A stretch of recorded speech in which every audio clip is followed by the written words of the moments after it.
Hey there! Chances are that you are here to learn more about how to set up your classroom, which is exactly what I'm going to teach you and tell you about.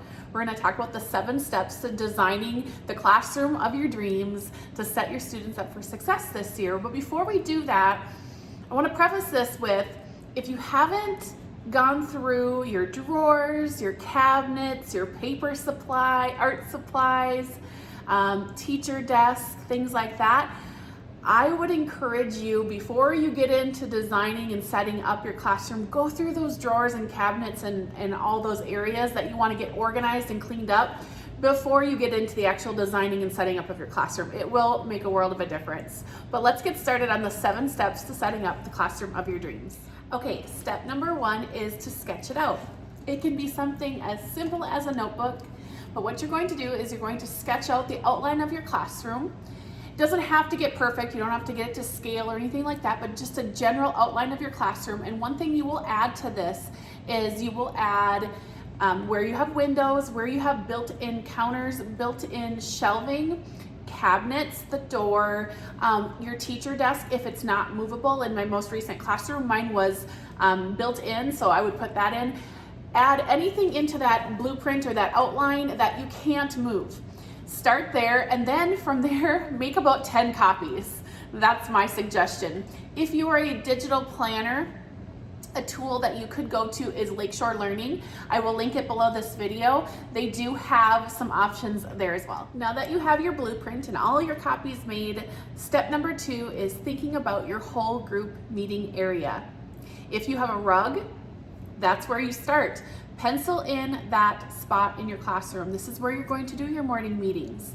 This is where you're going to probably introduce a skill, whole group. I put mine right in front of the whiteboard. I also make sure that my document camera is right there because I like to sit nice and close to my kids and be able to use the document camera without having to go across the room.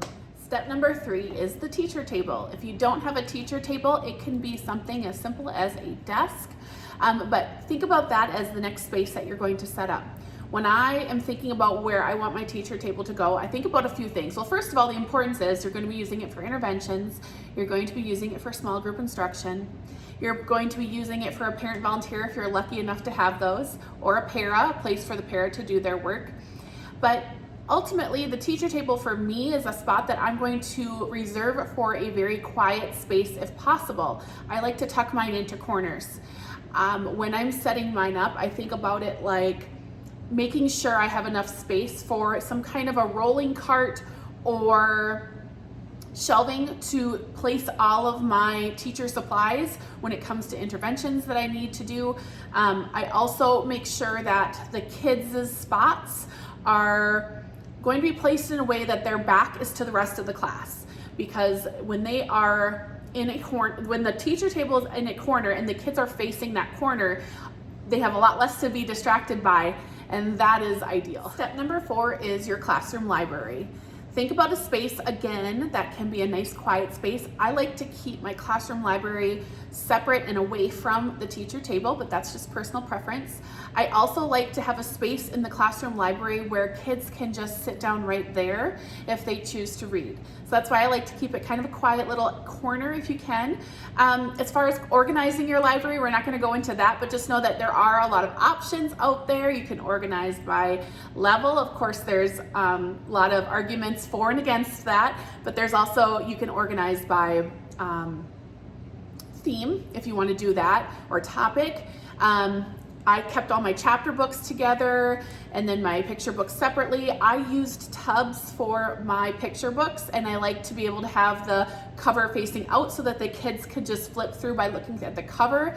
I felt that when kids have a chance to look at the cover versus the spine, it allowed them to really dig in and pick more books that maybe they wouldn't have picked if it was just by the spine. But classroom library is the next step. All right, step number 5 are the students' desks or tables. I've always been one that prefers tables. Again, you have to do what works well for you. I prefer tables because I liked collaboration in my classroom. I also liked how tables allowed for a little bit more space because they were grouped with the groupings how they were with tables. It just felt like my classroom was less cluttered. But not every teacher likes tables. If you like desks, that's fine. The other thing to think about when you're setting up the desks is, do you want the desks to be like solo plopped around in your classroom, or do you want them grouped together? Do you want rows? Do you want partners, groups of 4, groups of 6? Do you want a U shape? It all depends on what you work well with and what you feel is best fit for your classroom, but that would be the next step when it comes to setting up and designing your space. Step number 6 was a big one for me because I have always been a strong advocate for using centers and small groups in my classroom. So setting up, what does that area look like for you? And when I'm talking about the area, I'm talking about the actual bins of where those activities get stored, because you're going to have a lot of traffic in and out for kids grabbing what they need, bringing them to the spots that they need to go. For me, I have always preferred to use some kind of tub or basket, and I have, so I would have 4 tubs or baskets, and they would actually match the area, the color of the area they would go to. So for me, in my most recent classroom, I had red, yellow, blue, and green tables. And so then my baskets would be red, yellow, blue, and green. And that was just a nice visual indicator to the students that if you're in the red tub for that center, you're going to bring it to the red table. So think about, when it comes to your classroom design, how are you going to set up your classroom so that your small group supplies are easy to access, and what kinds of systems do you have in place so there's no question in where does this one go? Is it going to be labeled with a color? Is it going to be labeled with a number? Just something to really think about so that you are set up for success. Now, step number 7 is going to be your bulletin board space and your wall space. I have always been a big advocate for using your time wisely, and especially when it comes to those bulletin boards and areas in your classroom where you don't want to get yourself locked into having to switch those out on a monthly basis, because we know that switching out bulletin boards can be very time consuming. So what I have always done is use my bulletin board space for things like my math focus wall, maybe a calendar area, a literacy focus wall. That's how I've used that space, and then I can easily just switch out the things from week to week that I need to do. I also have, on one of my bulletin board spaces, I had a long skinny area on top of my whiteboard, so I would put my letters A through Z up there.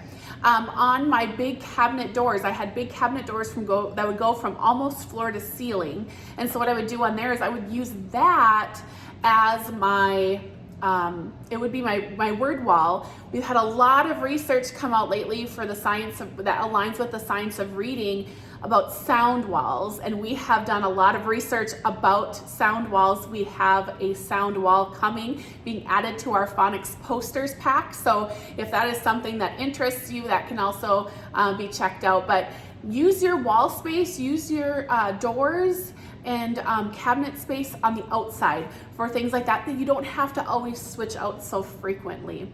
I also had a lot of whiteboard space, and I actually turned one of my whiteboards into kind of a bulletin board space as well.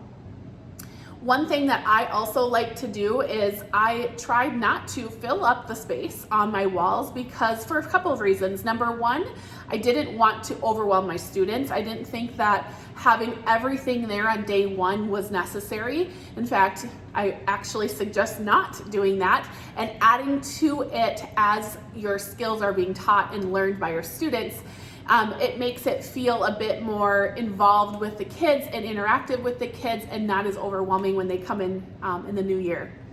But also, you're going to want to leave some space for their work to be displayed.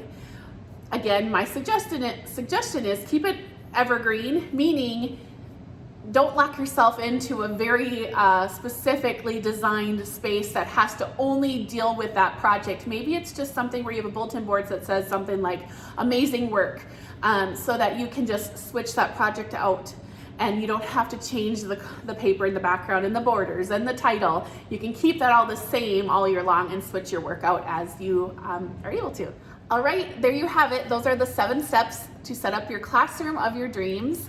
Don't forget, you guys, make sure that you print off several copies. I know that in the past, I have drawn up a classroom design and then decided, nope, I don't like that, and scratched that. So if you have copies, It'll save you lots of time. You don't have to draw everything up from scratch every time.